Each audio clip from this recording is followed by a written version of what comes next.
Nhất quỷ nhì ma thứ ba là học trò à ha. Nhất quỷ nhì ma thứ ba là học trò à ha.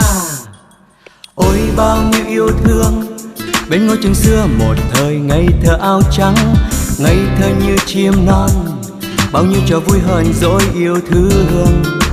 Em vô tư vui ca, đâu hay thầy đang miệt mài bên trang giao án, mai để em đi xa, bên ngôi trường xưa còn đó vui buồn.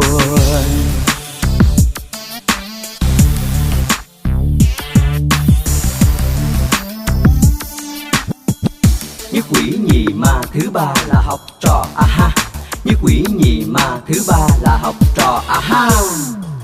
Bao nhiêu năm trôi qua bao chuyện để thật là chung bay đi bên nhau, thầy trò bao thiết tha, buồn vui